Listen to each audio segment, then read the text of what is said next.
BBC বাংলার সান্ধ্য অধিবেশন প্রবাহতে আপনাদের স্বাগত। আজ আপনাদের সাথে লন্ডন স্টুডিও থেকে আছি মানসী বড়ুয়া। বাংলাদেশের সর্বশেষ গুরুত্বপূর্ণ আপডেট সংবাদে আপনাকে স্বাগত। শুরুতেই সংবাদ শিরোনাম, পরে বিস্তারিত। প্রথমেই জানাবো আমাদের হাতে থাকা সর্বশেষ গুরুত্বপূর্ণ সবথেকে তাজা আপডেট সংবাদ। ইসির বিরুদ্ধে কঠোর কর্মসূচির বার্তা মামুনুল হকের। নির্বাচন কমিশন যথাযথ পদক্ষেপ নিতে ব্যর্থ হলে উদ্ভূত পরিস্থিতির দায় কমিশনকেই নিতে হবে বলে হুঁশিয়ারি দিয়েছেন বাংলাদেশ খেলাফতে মজলিসের আমির আল্লামা মামুনুল হক। তিনি বলেন, নির্বাচন কমিশন যদি যথাযথ ব্যবস্থা নিতে ব্যর্থ হয় তাহলে সৃষ্ট পরিস্থিতির দায় কমিশনকেই নিতে হবে। তিনি নেতাকর্মীদেরকে সতর্ক থাকার আহ্বান জানিয়েছেন। তিনি বলেন, নেতাকর্মীরা প্রস্তুতি নিয়ে রাখুন, আমরা যে কোনো সময় ডাক দিতে পারি। এরপর জানাবো জামাতের কেন্দ্রীয় নির্বাহী পরিষদের বৈঠক চলছে। বাংলাদেশ জামাত ইসলামের আমির ডক্টর শফিকুর রহমানের সভাপতিত্বে কেন্দ্রীয় নির্বাহী পরিষদের বৈঠক চলছে। দলটির কেন্দ্রীয় কার্যালয়ে বৈঠক শেষে সংবাদ সম্মেলন হওয়ার কথা জানা গেছে। এর আগে ঢাকার মগবাজারের কার্যালয়ে নেতাকর্মী শূন্য পরিবেশ দেখা গিয়েছিল। দুপুরের পর পরিস্থিতি বদলাতে থাকে এবং সেখান থেকে আস্তে আস্তে সেখানে নেতাকর্মীরা আসতে থাকে এবং তারা বৈঠকে বসেছে। এদিকে গণভোটে হ্যাঁ জিতে যায় যে সব পরিবর্তন আসতে পারে। ত্রয়োদশ জাতীয় সংসদ নির্বাচনের পাশাপাশি আজ 12 ফেব্রুয়ারি জুলাই জাতীয় সনদের সংবিধান সম্পর্কিত প্রস্তাব বাস্তবায়নে গণভোট অনুষ্ঠিত হয়। বিকাল ৩টায় জাতীয় নির্বাচন ও গণভোটের বেসরকারি ফলাফল ঘোষণা করে নির্বাচন কমিশনের জ্যেষ্ঠ সচিব আক্তার হোসেন। জানা গেছে 12,77,11,795 জন ভোট দিয়েছিল। এর মধ্যে 60.26% ভোট দিয়েছে এবং 4,80,00,000 হ্যাঁ ভোট দিয়েছে এবং 2 কোটি না ভোট দিয়েছে। এবারে জানাবো আইন অনুযায়ী শেখ হাসিনার বিচার হোক বললেন বিএনপি নেতা সালাউদ্দিন। আইন অনুযায়ী শেখ হাসিনার বিচার হোক সেটাই চাই বলে মন্তব্য করেছেন বিএনপির স্থায়ী কমিটির সদস্য ও কক্সবাজার 1 আসন থেকে নবনির্বাচিত সংসদ সদস্য সালাউদ্দিন আহমেদ। তিনি বলেন, ভারত সরকারকে অনুরোধ করব শেখ হাসিনাকে বাংলাদেশে ফেরত পাঠানোর জন্য। এবং সর্বশেষ জানাবো তারেক রহমানকে ফোন করে শুভেচ্ছা জানালেন মোদি। ত্রয়োদশ জাতীয় সংসদ নির্বাচনে ভূমিদয় জয়ের পর বিএনপির চেয়ারম্যান তারেক রহমানকে টুইট বার্তায় অভিনন্দন জানানোর পর এবার ফোন করে অভিনন্দন জানিয়েছে ভারতের প্রধানমন্ত্রী নরেন্দ্র মোদি। তিনি বলেন, আমি তারেক রহমানকে ফোন করেছি এবং নির্বাচন সংশ্লিষ্ট বিভিন্ন বিষয় নিয়ে তার সঙ্গে কথা বলেছি এবং আমরা চাই বাংলাদেশ ও ভারতের মধ্যে একটি ভালো মানের সম্পর্ক গড়ে উঠুক বলে জানিয়েছেন নরেন্দ্র মোদি। প্রিয় দর্শক, এতক্ষণ শুনছিলেন সংবাদ শিরোনাম, এবারে বিস্তারিত। তবে তার আগে বন্ধুরা অনুরোধ থাকবে এই সংবাদটিতে একটি লাইক দিন। এই চ্যানেলে আপনি নতুন হয়ে থাকলে আমাদের সংবাদটি দেখতে দেখতে চ্যানেলটি সাবস্ক্রাইব করে রাখুন। কমেন্ট করে বন্ধুরা আপনার মূল্যবান মতামত জানিয়ে দিন আপনি বিশ্বের কোন দেশ থেকে বা বাংলাদেশের কোন স্থান থেকে আমাদের সংবাদটি দেখছেন এবং শুনছেন। আর বন্ধুরা, গাজা যুদ্ধে আপনি যদি নিরীহ ফিলিস্তিনিদের ভালোবেসে থাকেন কমেন্টে ইয়েস লিখে পুরো বিশ্বকে জানিয়ে দিন। এবারে বিস্তারিত। ইসির বিরুদ্ধে কঠোর কর্মসূচির বার্তা মামুনুল হকের। বাংলাদেশ নির্বাচন যথাযথ পদক্ষেপ নিতে ব্যর্থ হলে উদ্ভূত পরিস্থিতির দায় কমিশনকেই নিতে হবে বলে হুঁশিয়ারি দিয়েছেন বাংলাদেশ খেলাফতে মজলিসের আমির আল্লামা মামুনুল হক। তিনি বলেছেন, নির্বাচন কমিশন যদি যথাযথ ব্যবস্থা নিতে ব্যর্থ হয় তাহলে সৃষ্ট পরিস্থিতির দায় কমিশনকেই নিতে হবে। তিনি তার কর্মী সমর্থক ও শুভানুদ্দীদের প্রস্তুত থাকার আহ্বান জানিয়ে বলেন, যে কোনো পরিস্থিতির জন্য তারা প্রস্তুত থাকবেন এবং প্রয়োজনে কঠোর পদক্ষেপ নিতে পিছপা হবে না।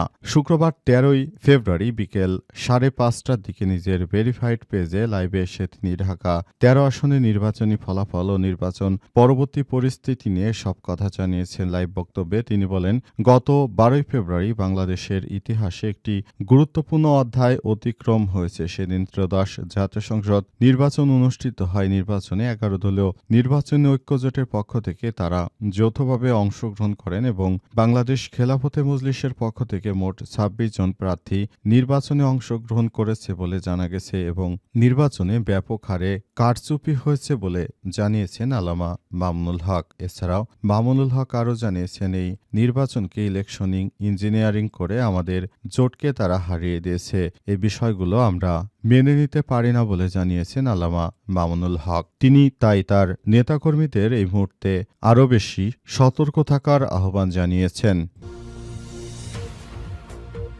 জামাতের কেন্দ্রীয় নির্বাহী পরিষদের বৈঠক চলছে। বাংলাদেশ জামাত ইসলামের আমির শফিকুর রহমানের সভাপতিত্বে কেন্দ্রীয় নির্বাহী পরিষদের বৈঠক চলছে। দলটির কেন্দ্রীয় কার্যালয় বৈঠক শেষে সংবাদ সম্মেলনে কথা জানা গেছে। এর আগে সকাল থেকে ঢাকার মগবাজারে কার্যালয়ে নেতাকর্মী শূন্য পরিবেশ দেখা গিয়েছিল। দুপুরের পর থেকে তা পাল্টাতে থাকে। সাংবাদিক এবং দলের নেতাকর্মীদের উপস্থিতি বাড়তে দেখা গেছে। অন্তর্বর্তীকালীন সরকারের প্রধান উপদেষ্টা প্রফেসর ড. মোহাম্মদ ইউনূসের সরকার যে নতুন বাংলাদেশ গড়ে তুলেছেন এবং বাংলাদেশে বিভিন্ন রকম যে সমস্যার সৃষ্টি করা হচ্ছে, সব সমস্যা থেকে এখনই বাংলাদেশকে রক্ষা করার মধ্য দিয়ে বাংলাদেশটাকে আরও এগিয়ে নিয়ে যেতে হবে বলে বলা হচ্ছে। অন্তর্বর্তীকালীন সরকারের প্রধান উপদেষ্টা প্রফেসর ড.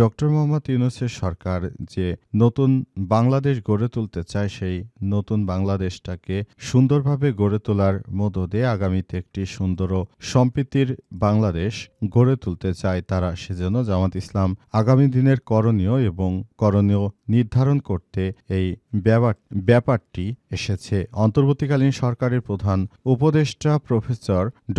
মোহাম্মদ ইউনূসের সরকার যেভাবে এবারের জাতীয় সংসদ নির্বাচনটা করেছেন, সেই নির্বাচনের বিষয়টিকে সামনে রেখে আগামীর একটি সুন্দর বাংলাদেশ গড়ে তুলতে সবাইকে কাজ করতে হবে এবং সবাই সেই বিষয়টি চায় আগামীতে যেন একটি সুন্দর বাংলাদেশ গড়ে তোলা যায়, সেই ব্যাপারটি সবাইকে এখন থেকেই ভাবতে হবে। গণভোটে হ্যাঁ জিতে যাওয়ায় যেসব পরিবর্তন আসতে পারে। ত্রয়োদশ জাতীয় সংসদ নির্বাচনের পাশাপাশি আজ জুলাই জাতীয় সংসদের সংবিধান সম্পর্কিত প্রস্তাব বাস্তবায়নে গণভোট অনুষ্ঠিত হয়েছে। আজ বিকাল ৩টায় জাতীয় নির্বাচন ও গণভোটে বেসরকারি ফলাফল ঘোষণা করেন নির্বাচন কমিশনের জ্যেষ্ঠ সচিব আক্তার হোসেন। এবার মোট ভোটার ছিল ১২,৭৭,১১,৭৯৫। গণভোটে মতামত পড়েছে ৬০.২৬%। মধ্যে হ্যাঁ ভোট দিয়েছে ৪,৭৪,৪২৯ জন এবং না ভোট দিয়েছে 2,25,65,627 জন। জনরায় বড় ব্যবধানে জয়ী হয়েছে হ্যাঁ ভোট।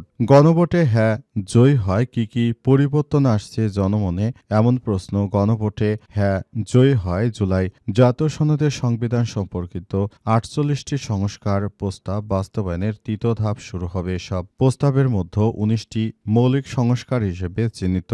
এক ব্যক্তি জীবনের সর্বোচ্চ ১০ বছরের বেশি প্রধানমন্ত্রী পদে থাকতে পারবেন না।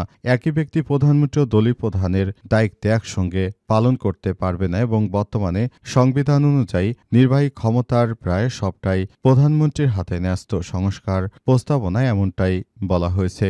সংস্কার প্রস্তাবনা আরও বলা হয়েছে যে সংস্কার কার্যকর হলে রাষ্ট্রপতির ক্ষমতারও কিছু ক্ষেত্রে বাড়বে। মানবাধিকার কমিশন, তথ্য কমিশন, প্রেস কাউন্সিলর, আইন commission, Bangladesh bank, governor, energy regulatory commission নিয়োগ রাষ্ট্রপতি নিজ এখতিয়ারে দিতে পারবেন। এছাড়াও কোনো বিষয়ে সংসদে ভোট দেওয়ার ক্ষেত্রে সংসদ সদস্যদের স্বাধীনতার আওতায় বাড়বে। সব মিলে রাষ্ট্রের বিভিন্ন অঙ্গের মধ্যে ক্ষমতার ভারসাম্য তৈরি সম্ভাবনা রয়েছে। হ্যাঁ ভোট জয়ী হলে আগামীতে আরও বেশি সুযোগ সুবিধা এবং সুফল পাওয়া যেতে পারে।